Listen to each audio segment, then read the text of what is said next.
guys, we're heading for the finishing line.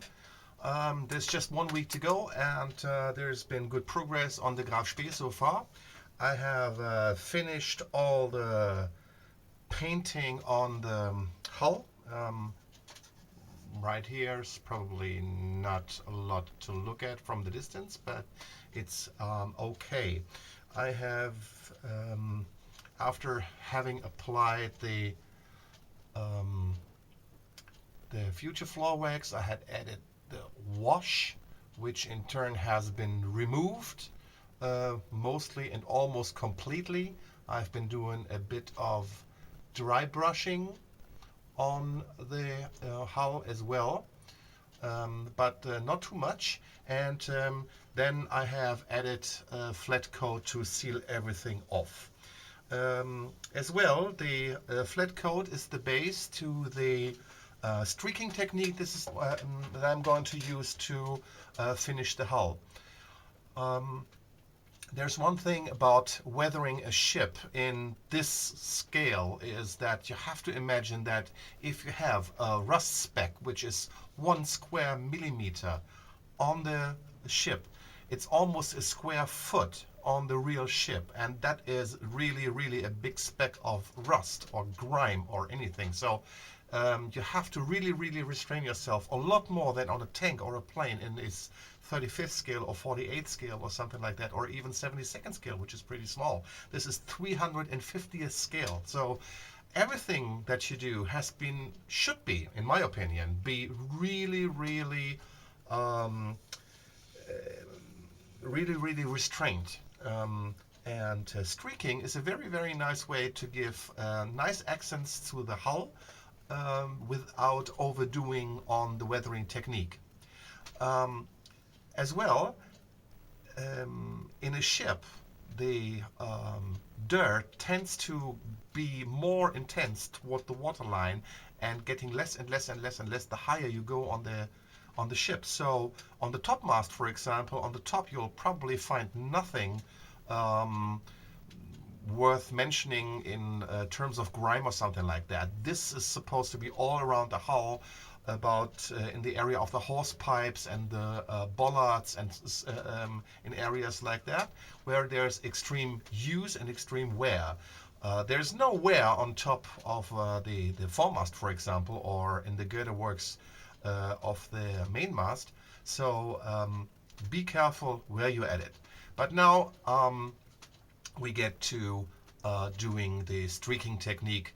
Probably some of you know this technique from building tanks or airplanes or things like that, but this can be very nicely applied to ships as well, and this is how I do it. Using AK Interactive's streaking effects, this set contains streaky grime, rust streaks, and winter streaking. I have not tried out the latest products that came into the market, which are supposedly developed for ships especially. I think the ones for the tanks do just fine. The thing is that you actually just need to be careful to really remove all that you have added. You need to have your model finished in a flat coat, because otherwise the streaking will not stick. You should take care to add your streaking effects in areas really appropriate. Just for example, the areas of the anchor and the area where the bollards are on deck. This is where there's a lot of wear and tear on the ship, and this is where the streaking should go. You should go really light on the streaking effects, because these effects are pretty heavy and pretty intense, so you got to be very careful where you add them and to which amount. It is quite important really to not overdo it, because we're working on such a small scale that everything overdone will have a tremendous impact on the model. As well, you should be aware that on a ship the amount of dirt you find will decrease the higher you get on the ship. So you're gonna find a lot of dirt in the area of the hull, and you find very little dirt on the superstructures on top. And the higher you get on the mast, really, the smaller the amount of dirt will be. As we're adding 3 shades of grime this time around, it's necessary that you really spread out the grime application, and be careful that you do not add too much to it, and because everything overdone will be just looking awful. Just be careful to put your streaking wherever appropriate. It is quite easy really to add. It's just that you apply the color to the hull in the right places, and then you just go vertical with the streaking. Pretty important to not go horizontal.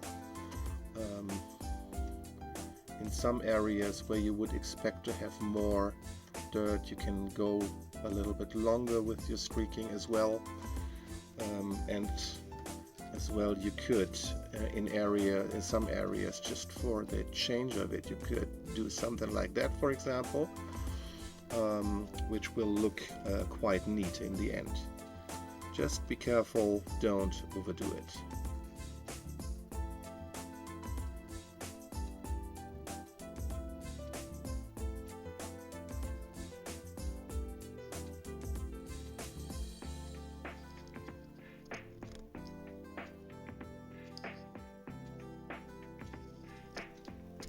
Okay, after finishing the application of all 3 types of streaking, this is what the model looks like.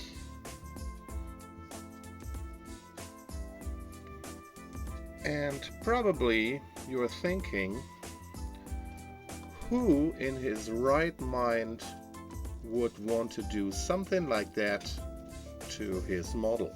Well, I would, because this is just a stage, when the streaking is applied, and now it needs to be removed to be actually looking good. And to do that, you need to take the AK Interactive White Spirit.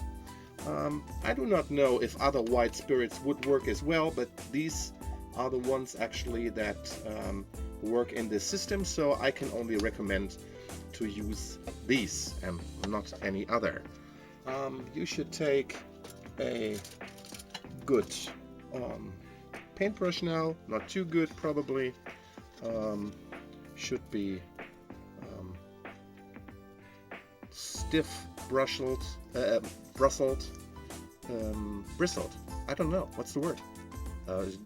It should be a brush with stiff bristles, yeah, but they should be kind of soft to the touch, so very fine. I like the Tamiya brand really.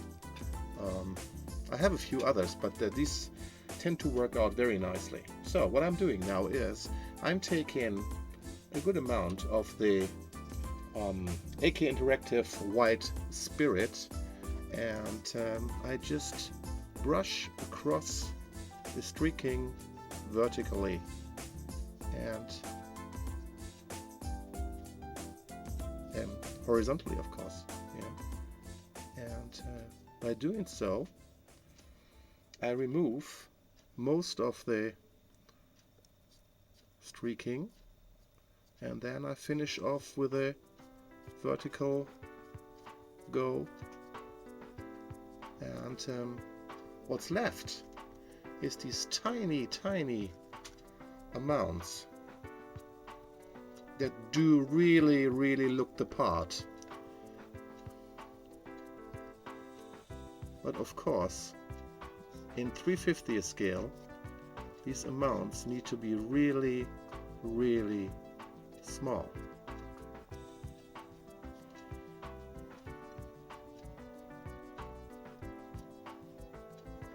remove the best part and then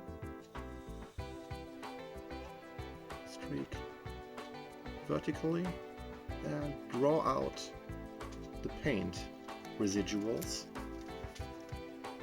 In between you need to clean off the brush, and then once again you go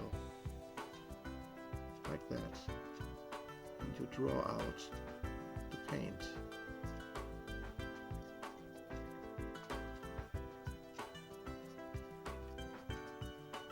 You really should have this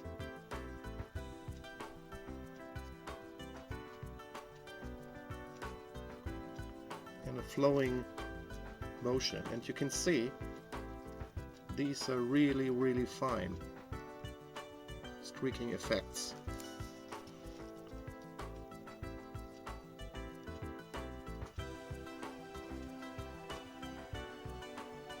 And as you go along, you'll develop a certain feeling for what's right and what's not.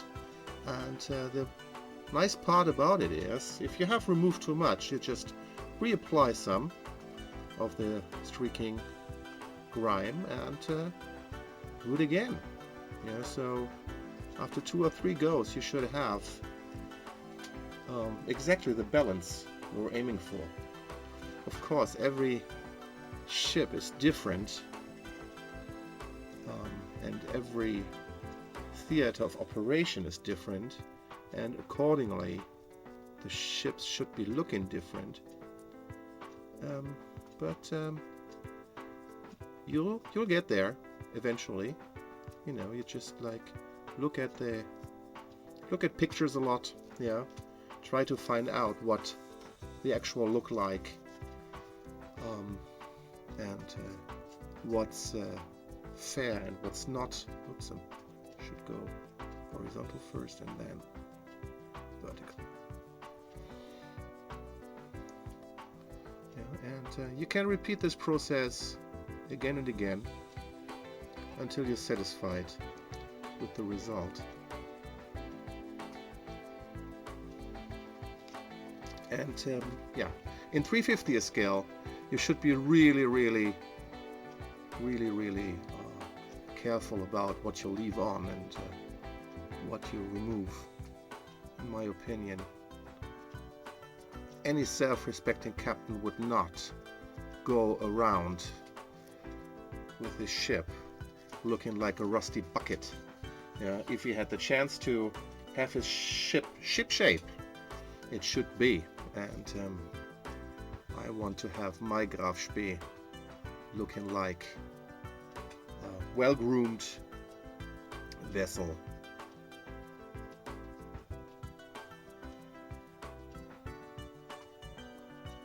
Yeah, in some places I will definitely have to go a second time because especially in the area of the bollards here, where heavy lines will be added when the ship is mooring, there should be somewhat more dirt on the hull.